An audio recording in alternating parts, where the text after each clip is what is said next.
बस नो 375। आपने इंटरनेट पर बहुत सी ऐसी भूतिया कहानी पढ़े होंगे जो हम सभी को केवल एक काल्पनिक कहानी लगता है, लेकिन कुछ घटनाएं ऐसी होती है जो केवल वास्तविक होती है, जो बीते हुए वर्षों में घटित हो चुकी होती है, और उस सच्ची घटना की कहानी हमें वहां के स्थानीय लोगों द्वारा सुनने को मिलती है।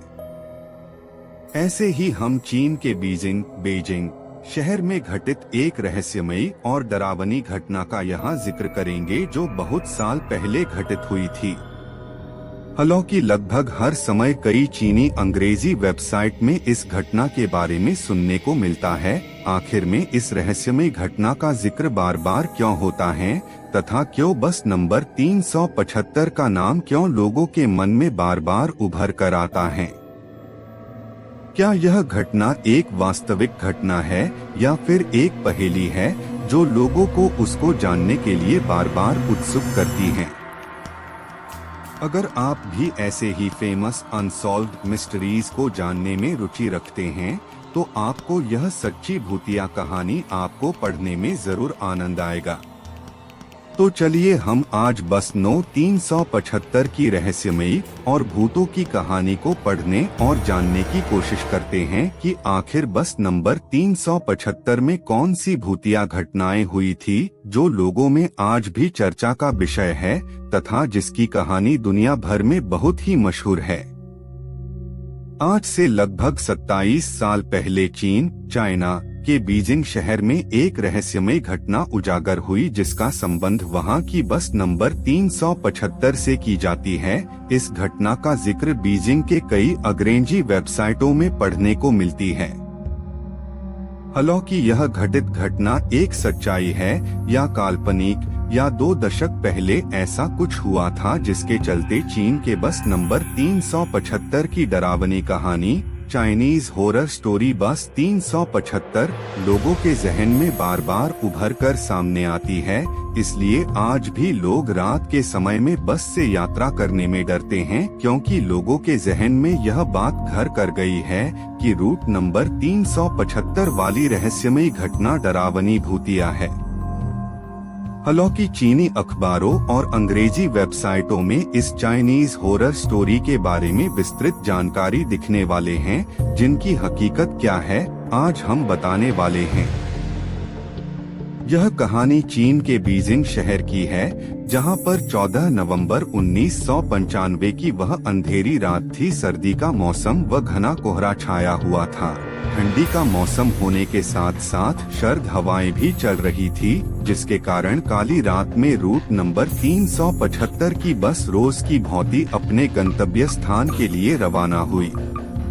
बस के अंदर यात्रियों से पूरी सीट भरी हुई थी, जिनमें प्रत्येक यात्री को कोई न कोई बस स्टॉप पर उतरना था। लोग अपने अपने गंतव्य स्थान पर पहुंचने के लिए बहुत ही बेचैन थे, क्योंकि ठंडी का मौसम था और रात भी हो गई थी। इसलिए बस प्रत्येक बस स्टॉप पर रुक रुक कर जाती थी, जिससे जिनको जहां पर उतरना था वह यात्री बस से उतर जाए। धीरे धीरे बस सभी स्टॉप पर रुकती गई और बस से यात्री उतरते गए। अब बस पूरी तरह से यात्रियों से खाली हो चुकी थी। जब सभी यात्री बस से उतरकर अपने अपने घरों की ओर चले जाते हैं, तो बस में ड्राइवर और महिला कंडक्टर के अलावा कोई यात्री नहीं रहता है और बस को रात में अभी बहुत लंबा सफर करना बाकी था, जो घने जंगलों और ऊंचे ऊंचे पहाड़ों के मध्य चलकर अभी 7 स्टॉप को पार करना था, जो बस ड्राइवर के लिए एक बहुत बड़ी चुनौती थी। और चुनौती हो भी क्यों न, क्योंकि ठंडी के मौसम में जंगलों और पहाड़ों के बीच ड्राइव करना इतना आसान काम नहीं होता है। जिस रास्ते पर बस के लाइट पड़ने पर केवल धुंध दिखाई देता हो, चारों ओर पसरा सन्नाटा और घुमावदार सड़कें हो, उस रास्ते पर बस जैसी बड़े वाहन को चलाना बहुत मुश्किल भरा काम होता है। फिर भी बस के ड्राइवर और महिला कंडक्टर हिम्मत जुटाकर बस पर चढ़ते हैं और बस को स्टार्ट कर आगे की तरफ चल देते हैं। अब बस नंबर 375 आधी रात में अपने चाल से घने कोहरों के बीच चल रही थी और बस ने एक दो बस स्टॉप को पार भी कर लिया था। तभी अगले स्टॉप पर कुछ और लोग चढ़े जिनको देखने में ऐसा लग रहा था कि वह यात्री हैं और वह अपनी आगे के सफर के लिए बस का इंतजार कर रहे थे, जिसमें एक वृद्ध महिला और उसके साथ में एक 19 वर्षीय लड़का था जो बस में चढ़े तथा उनके बाद एक कपल भी बस के अंदर चढ़े। यानी अब बस में कुल 6 लोग हो गए थे, जिनमें 4 यात्री और बस का ड्राइवर और एक महिला कंडक्टर थी। ड्राइवर के पीछे वाली सीट पर कपल जाकर बैठ गए और दरवाजे के पास वाली सीट के पास वह 19 वर्षीय जवान लड़का बैठा था जो वृद्ध महिला के ठीक आगे वाली सीट थी। ड्राइवर को रास्ते में कुछ लोग दिखे। जब बस 4 यात्रियों को लेकर उस स्टॉप से रवाना हुई तो रात बहुत ज्यादा हो चुकी थी और आगे किसी भी यात्री को बस में चढ़ने की संभावना नहीं दिख रही थी। इसलिए ड्राइवर ने महिला कंडक्टर से बस के दरवाजे बंद करने के लिए बोला। क्योंकि बस के अंदर ठंडी हवा भी आ रही थी, इसलिए दरवाजे को बंद कर दिया गया और बस ड्राइवर निश्चिंत होकर बस को चला रहा था। और धीरे धीरे जब बस 4 स्टॉप को और पार कर गई तब अचानक सुनसान सड़क पर रात के अंधेरों में ड्राइवर को रास्ते में कुछ लोग दिखे जो केवल 2 व्यक्ति थे, लेकिन वे लोग जहां पर खड़े थे वहां पर कोई भी बस स्टॉप नहीं था। इसलिए ड्राइवर ने सोचा कि बस नहीं रोकेंगे, लेकिन महिला कंडक्टर को उन लोगों पर दया आ गई और वह ड्राइवर को बस रोकने के लिए कहने और समझाने लगी कि यह इस रूट की आखिरी बस है और रात के समय है। वे 2 लोग कहाँ और कैसे अपने घर जाएंगे। महिला कंडक्टर की बात सुनकर ड्राइवर ने बस रोककर उन 2 लोगों को बस में बैठा लिया। बस नंबर 375 में हैरान करने वाला दृश्य यह था कि ड्राइवर को रास्ते में जो 2 लोग दिखे थे और वे बस में चढ़ने के बाद 2 से 3 हो गए थे और उन्हें देखने में ऐसा लग रहा था कि वह किसी नाटक मंडली से आए हुए हैं जो ज्यादा रात होने और थके होने के कारण अपना कपड़ा बदलना भूल गए हैं। वे एकदम अजीब लग रहे थे, जिन्हें देखने पर ऐसा प्रतीत होता था कि वह आम इंसान नहीं है, क्योंकि उनका चेहरा एकदम सफेद और बड़े बड़े बाल डरावनी लग रही थी। और उनमें जो तीसरा आदमी था वह एक के कंधे पर उसका सिर टिका और झुका हुआ था, जो बहुत ही अजीब लग रहा था। खैर कुछ देर तक सभी बस के यात्री इन तीनों लोगों को देखकर आपस में बात करने में मशगूल हो गए और कुछ लोग नींद भी लेने लगे। लेकिन जो वृद्ध महिला पीछे मुड़कर बार बार उन लोगों को निहार रही थी, उसको ऐसा लग रहा था मानो कुछ गड़बड़ है, इसलिए उन तीनों लोगों पर ज्यादा ध्यान दे रही थी। तभी अचानक अगले स्टॉप पर बस रुकती है और वहां पर यंग कपल बस से उतर जाते हैं। यंग कपल के उतरने के बाद बस नंबर 375 फिर अपने 7 लोगों को लेकर अगले स्टॉप के लिए रवाना होती है।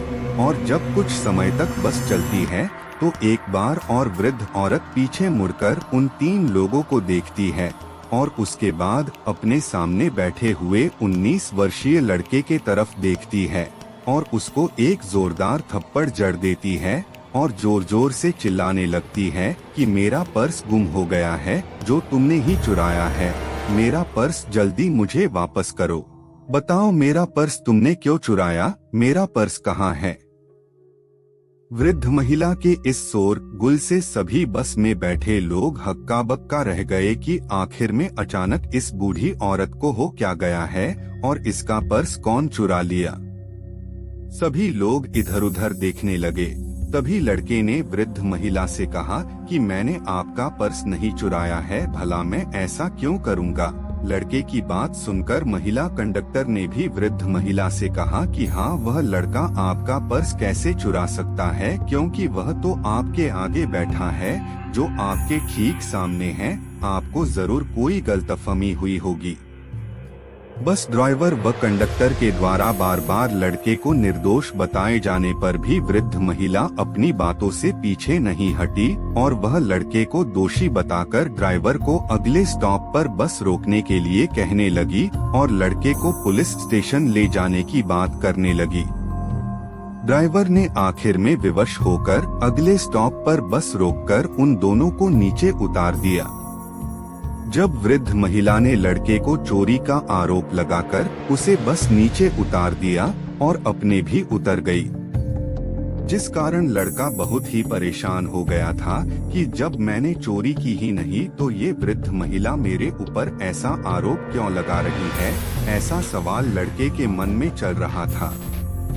तभी वृद्ध महिला ने अपने चारों तरफ देखा और फिर लड़के को देखकर एक लंबी राहत की सांस ली और तभी परेशान लड़के के कंधे पर हाथ रखकर बोली कि परेशान मत हो, मेरा पर्स चोरी नहीं हुआ है, मैंने यह चोरी का ड्रामा केवल तुम्हारी जान बचाने के लिए किया है, क्योंकि अगर मैं ऐसा नहीं करती तो शायद हम लोग जिंदा नहीं होते।